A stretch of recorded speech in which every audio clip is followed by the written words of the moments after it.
prototyping dan apakah saya sudah pernah menyampaikan ini ya? Perasaan belum ya? Belum, Ibu. Belum ya? Baik, kalau belum mungkin ya sebentar saja sebagai pengantar sebelum nanti kita membahas tugas dari kelompok yang belum pernah mempresentasikan ini ya, yang belum dibahas. Nah, nanti akan kita beri kesempatan untuk mempresentasikan yang progresnya gitu. Baik, prototyping. Jadi prototyping ini mohon tidak dibayangkan ini harus sesuatu yang harus tangible, enggak harus seperti itu, karena yang dimaksud itu bisa jadi servisnya, layanannya. Jadi prototyping itu macam-macam, ada role prototyping. Role prototyping itu ya kita berusaha untuk pura-pura jadi siapa gitu ya, kalau itu terkait dengan layanan gitu.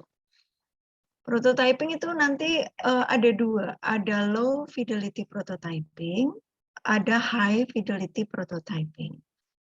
Nah, kalau low fidelity prototyping itu prototyping yang sifatnya itu masih sangat kasar gitu ya. Nanti akan saya jelaskan lebih jauh. Kayaknya ini ada.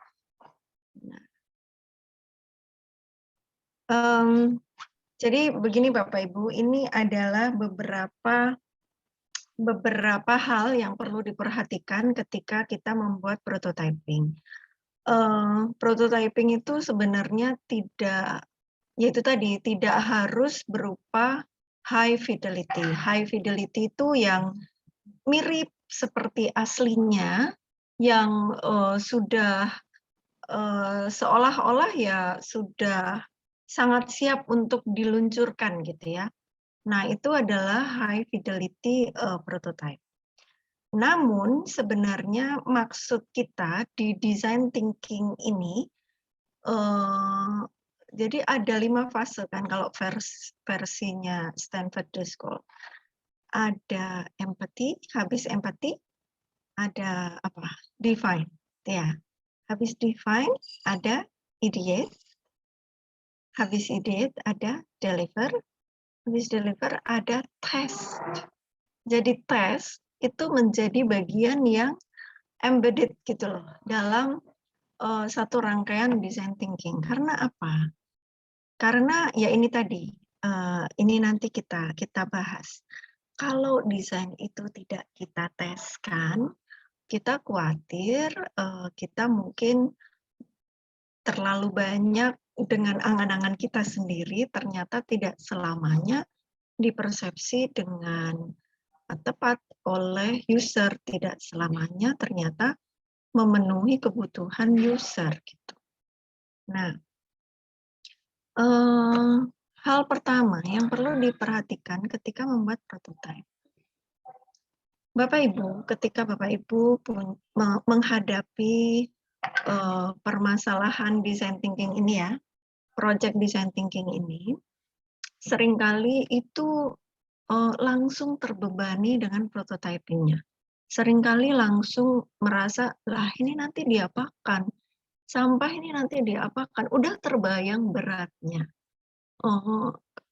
Konser online, aduh konser online itu udah biasanya udah membosankan, terus nanti mau diapakan? Nah, kenapa di langkah pertama itu terasa berat? Itu karena sudah terbayang prototypingnya itu harus bagaimana. Padahal sebenarnya siapa yang suruh mikirin prototype gitu? Orang itu masih dalam fase yang sangat awal. Dalam double diamond itu ya Bapak Ibu ya, di double diamond pertama, di diamond yang pertama, yang di fase itu adalah fase discover. Pada fase seperti itu, kita jangan langsung terbebani dengan saya nanti mau bikin ini, saya nanti mau bikin itu gitu. Silakan, tapi itu hanya untuk dikoleksi. Kalaupun kita belum punya bayangan bikin apa, itu enggak masalah. Karena memang kita understanding situation. Yang bahaya adalah kita sejak awal sudah tahu, oh paling cocok ini bikin poster ini. Wah, poster kampanye CHSE misalkan gitu ya. Paling cocok bikin poster yang itu terintegrasi dengan iklan, dengan film dokumenter, kita bikin festival film untuk kampanye CHSE, misalkan gitu. Sudah sangat pede dengan ide yang dimiliki sebelum understanding situation. Itu mengandung risiko. Ada kalanya itu betul, ada kalanya bisa jadi itu nggak betul gitu.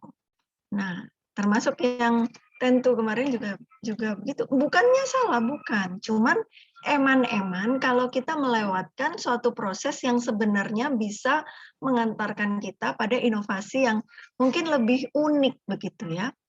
Nah, jadi kalau misalkan kita sejak awal sudah punya bayangan ini, jadi ketika diminta ideasi apapun gitu sudah stick into the first good idea itu tadi. Sudah pokoknya nggak bisa lepas gitu dari ide yang pertama yang saya anggap itu menarik banget gitu.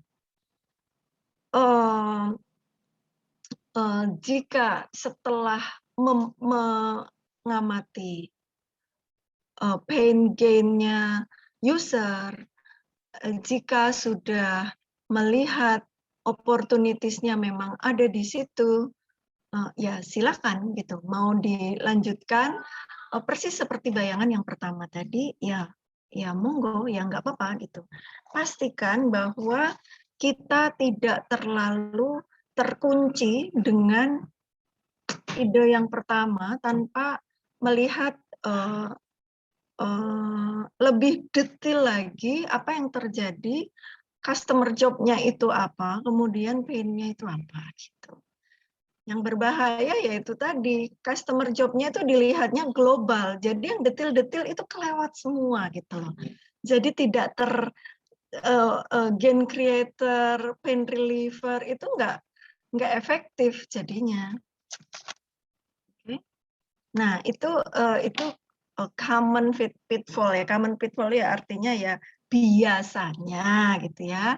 Nah ini cuman beberapa warning aja. Gitu. Oke, sekali lagi Bapak Ibu, design thinking itu kekuatannya ada di detail. Karena kalau yang general itu bisa dilakukan oleh market research. Nanti Bapak Ibu akan dapatkan, mungkin sekarang juga sudah dapat kan, bagaimana menganalisis pasar, analisis bisnis dengan data kuantitatif. Bapak Ibu sudah dapat itu. Itu adalah untuk generalisasi. Semakin banyak data ya tergantung metodenya ya. Ada metode yang itu butuh data kuantitatif dalam jumlah besar, ada yang purposive sampling gitu. Itu sudah diselesaikan atau sudah ada caranya itu dengan kuantitatif, gitu ya, dengan market research. Nah, kalau design thinking itu memang kekuatannya itu pada kedetilannya. Jadi eman gitu ya, kalau kedetilannya ini pun terlewatkan gitu karena kita terlalu pede dengan persepsi kita bahwa ya paling langkah-langkahnya itu gitu. Nah, gitu ya. Setelah kita lihat lebih jauh, oh ternyata ada langkah sub-subnya yang kita mungkin kelewat nggak lihat gitu. Oke.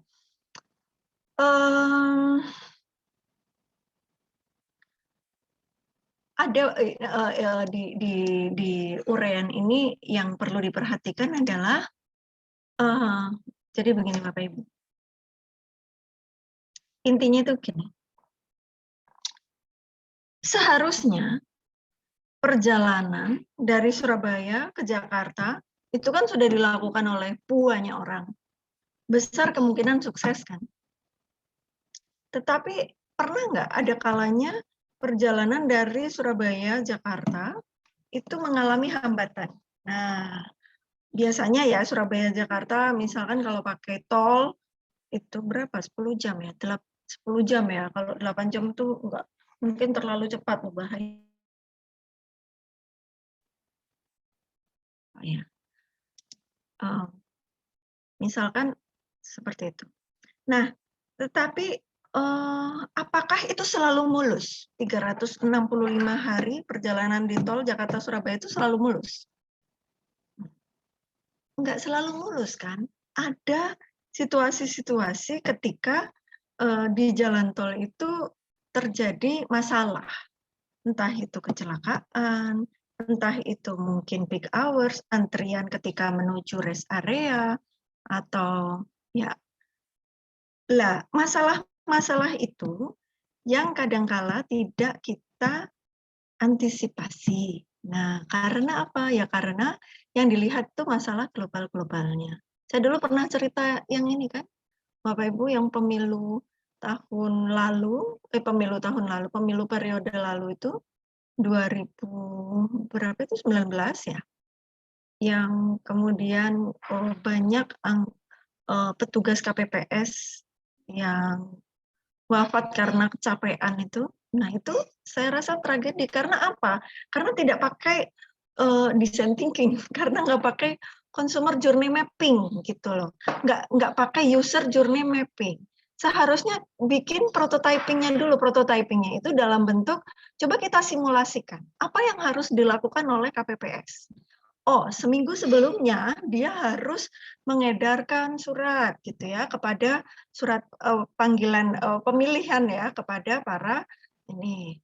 Belum selesai itu, dia harus ngapain, dan dalam waktu 24 jam, ketika ada peraturan yang mengatakan dalam waktu 24 jam itu semua harus selesai, nah itu kan nggak diperkirakan bahwa ternyata ya anggota KPPS itu ada dalam tekanan kalau ternyata para saksi itu orang-orang perwakilan partai-partai politik yang matanya mata elang semua, penuh curiga gitu ya. Nah, itu sehingga kadang-kadang sudah betul pun ada yang minta diulang gitulah. Seperti ini tuh hal-hal yang di luar perkiraan gitu. Kemudian nyun sewu ya, KPPS itu kan macam-macam juga tingkat pendidikannya. Ada yang kalau dia ngerasa benar, dia berani ngomong. Ada yang kalau dia ngerasa apa itu dia benar tapi dia nggak berani ngomong gitu. Apa itu namanya? Dia misalkan karena tingkat pendidikannya kalah gitu loh dengan orang yang engkel itu tadi gitu. Nah kan hal-hal seperti itu harus dipertimbangkan sehingga kadang perdebatan-perdebatan panjang seperti itu yang coba kita lihat ya, apakah cuman satu yang punya perdebatan panjang seperti itu. Nah itu adalah mitigasi resiko yang sangat bisa diantisipasi jika kita pakai design thinking. Nah itu. Nah banyak faktor-faktor lain ya yang biasanya ketahuannya yaitu tadi setelah kita bikin consumer journey mapping, bikin empathy map, dan bikin prototyping. Karena sebenarnya kalau user journey mapping, empathy map itu kan kita menganalisis. Nah, kita mencoba memahami situasi. Nah, tetapi kalau tes itu kita mencoba menawarkan solusi. Nah, tetapi ketika kita menawarkan solusi ini, kita harus siap gitu ya, kita harus siap bahwa kita memang niatnya benar-benar untuk menguji, bukan untuk berharap apresiasi saja gitu ya. Nah, kita memang niatnya untuk menguji, untuk mengetahui kira-kira kelemahannya di mana.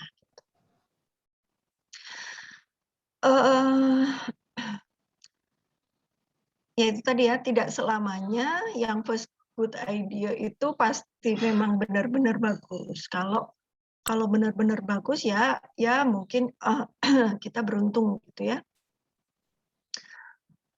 Tapi kalau misalkan ternyata enggak, nah habis kadung terlalu banyak waktu dan energi gitu.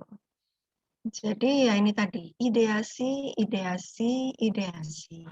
Dan jangan terbebani untuk membayangkan prototipe ketika kita masih pada fase yang sangat awal. Ketika kita masih pada fase understanding situation, tugasnya bukan mencari prototipe. Tugasnya bukan memilih ide. Tugasnya adalah mencari informasi sebanyak-banyaknya dan sedetil mungkin. Kalau bisa setiap step itu diidentifikasi kapan step ini tidak berjalan dengan baik. Ada tidak resiko atau kemungkinan resiko step ini tidak berjalan dengan baik. Kalau ada kemungkinan itu, berarti itu permasalahan dan ada opportunity untuk menyelesaikan permasalahan tersebut. Itu kita koleksi dulu, koleksi permasalahan-permasalahan yang mungkin terjadi pada setiap step yang bisa menyebabkan ketidakidealan atau bisa menyebabkan suatu kondisi itu under expectation gitu. Ya. Jadi jangan pernah stick into one idea only gitu. Nah, kita cari sebanyak mungkin approach. Itu yang pertama. Nah, kemudian yang kedua, jadi kita terlalu ngerasa, oh ini prototipenya itu udah bagus banget, kita sangat confident, ya itu bagus. Itu sangat wajar karena ya siapapun kita pernah mengalami seperti itu ya. Saya juga gitu pernah mengalami seperti itu. Kita ngerasa sangat pede lah dengan prototipe kita. Ya. Nah, terima kasih ya. Nah, kita merasa sangat pede dengan prototipe kita. Kita confident, kita ngerasa tidak perlu nguji, gitu ya. Kita ngerasa ini nggak perlu diuji pun pasti berhasil. Ya sekali lagi itu juga mengandung resiko seperti itu gitu ya. Karena kalau kita misalkan sudah terlalu pede, kemudian kita invest biaya, invest waktu untuk mewujudkan ide yang kita sudah pede tadi, ternyata setelah diuji ada beberapa detail kecil yang justru menyebabkan orang malah nggak menggunakan produk atau layanan atau sistem yang sudah kita buat, itu kita nanti apa ya, getun gitu loh. Getun itu apa ya? Menyesal gitu. Nah, kadang-kadang ya itu tadi, kadang-kadang hal-hal kecil menyebabkan orang itu jadi nggak mau. Contohnya paspor saya kemarin habis ya. Saya sudah pernah cerita. 2 bulan yang lalu habis. Kemudian mau memperpanjang paspor.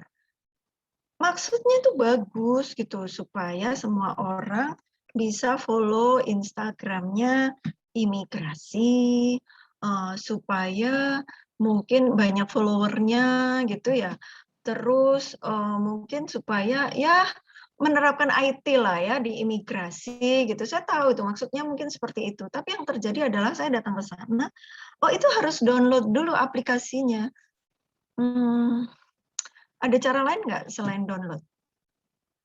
Oh, nggak ada, itu harus download. Dan tidak selesai di situ, Bapak Ibu.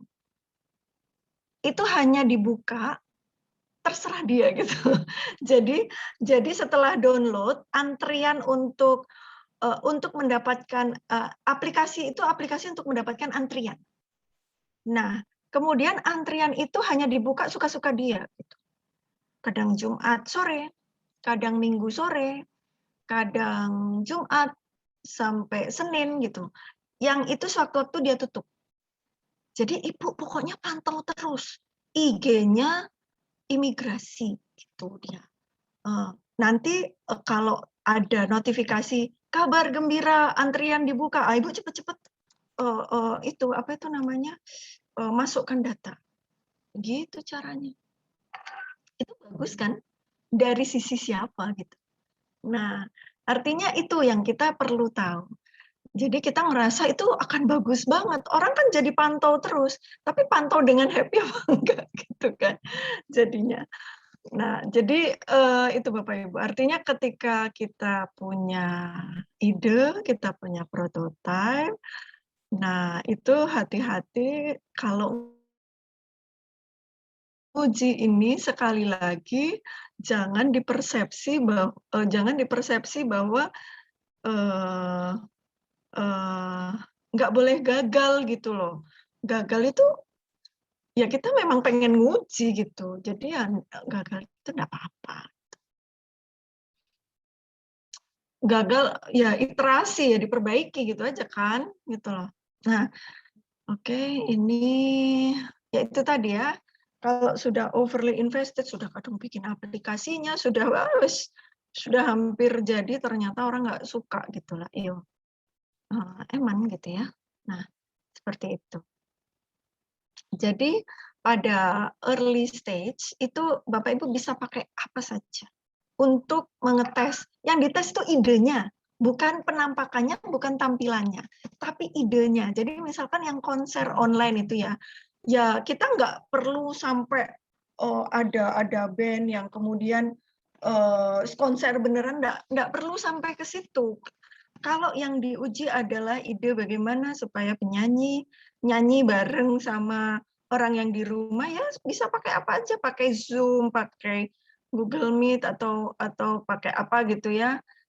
Kita cari beberapa volunteer yang itu tidak perlu kita berikan tidak perlu kita pengaruhi opininya, ya. Maksud saya begini, kita tidak perlu bilang, "Oh, aku punya ide bagus banget," gitu. Jadi nanti, "Oh, ini lebih interaktif ini nanti konsernya." Jadi nggak kayak konser biasanya, kita nggak perlu ngomong seperti itu. Kita hanya meminta responden untuk mau nggak nyobain konser online, tapi yang interaktif. Nanti tak kasih tahu caranya, gitu ya.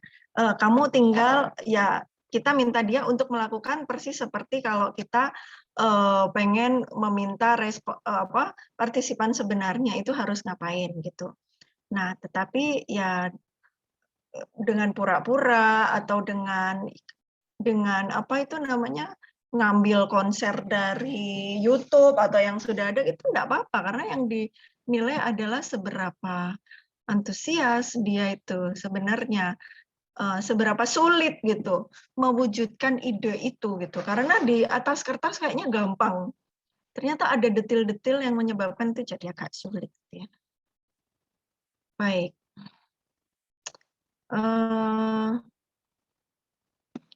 Ini tadi ya, sehingga solusinya, saya tidak meminta Bapak Ibu untuk membuat prototipe. Sekali lagi ya, prototipe ini kita artikan secara luas, bukan harus 3 dimensi, karena ada kalanya ini berupa skenario prototipenya itu, berupa suatu perlakuan, berupa suatu sistem, service atau layanan, nah seperti itu. Nah itu kita mulai dengan sesuatu yang simple, yang quick and fast. Jadi kayak kemasan ramah lingkungan itu tadi ya, misalkan ya kalau kemasan ramah lingkungan itu tadi misalkan ya pakai apalah yang ada di sekitar, misalkan kalau rice paper gitu mahal ya. Rice paper atau apa gitu yang jangan beli yang mahal-mahal dulu. Ini ada ini, misalkan di online kemasan plastik biodegradable, tapi harganya satu segini gitu.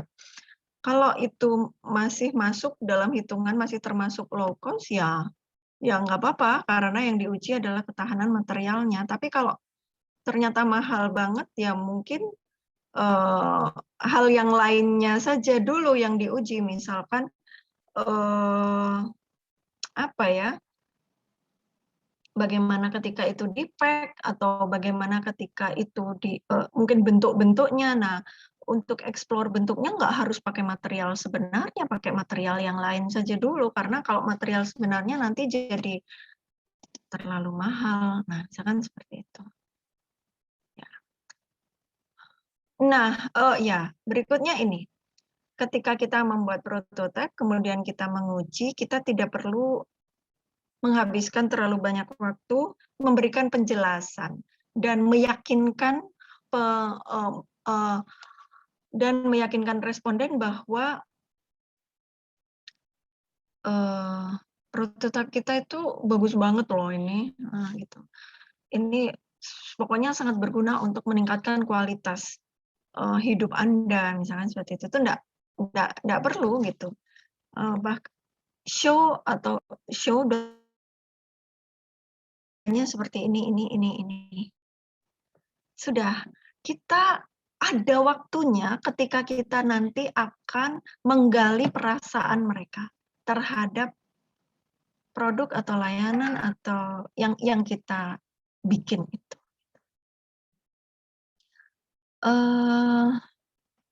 Jadi kalau misalkan ada sesuatu yang tidak bekerja dengan baik, nah kita akan bisa mengenali di sini gitu ya.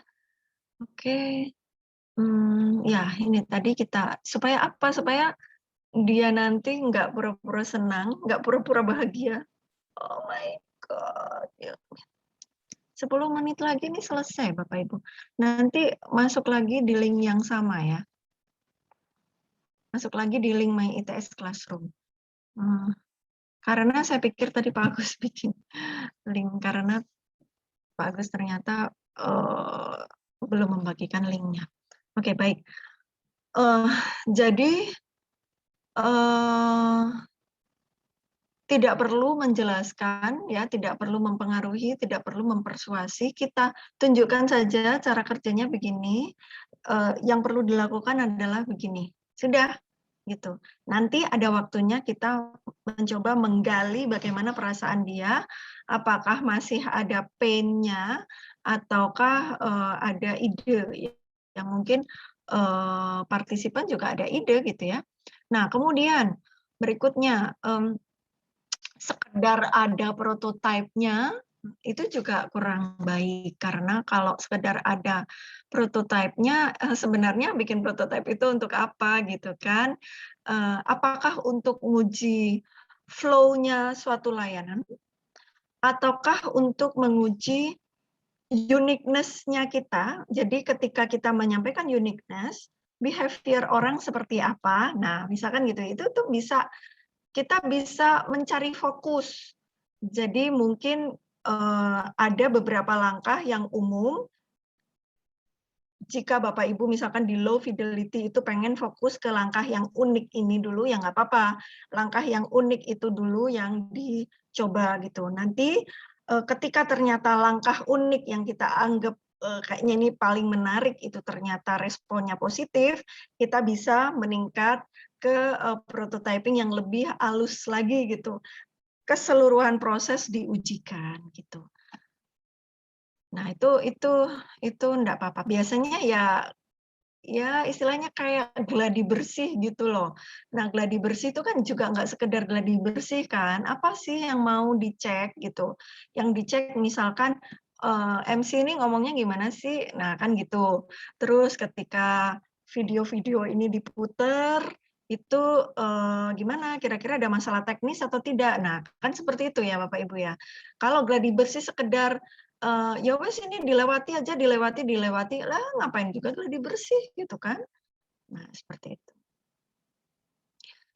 Jadi selalu kita hati-hati dengan ini, ada pertanyaan di benak kita, sebenarnya prototipe kita itu untuk uji apa, untuk nguji ide andalan kita yang mana. Nah, misalkan seperti itu.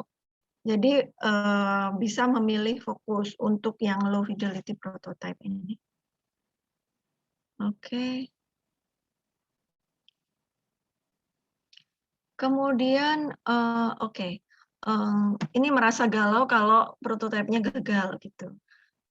Itu tidak perlu apa itu namanya, tidak perlu terlalu kecewa gitu kalau ternyata prototipenya gagal. Karena memang prototipe pada fase design thinking yang pertama itu memang sudah diniatkan untuk iterasi. Supaya ada iterasi untuk untuk mencari wawasan mengenai pengguna. Jadi ini sebenarnya masih dalam rangka understanding user. Membuat prototype bukan dalam rangka deliver yang itu siap untuk diluncurkan, belum.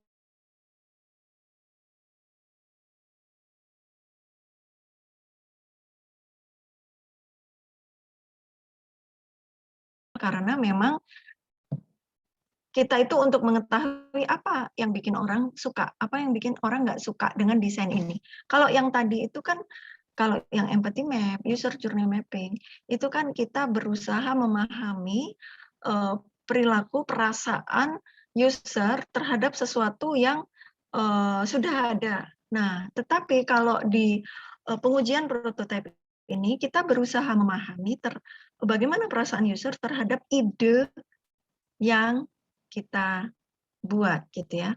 Nah, jadi eman kalau enggak menguji karena ini adalah kesempatan kita untuk mengetahui behavior lebih dalam lagi gitu.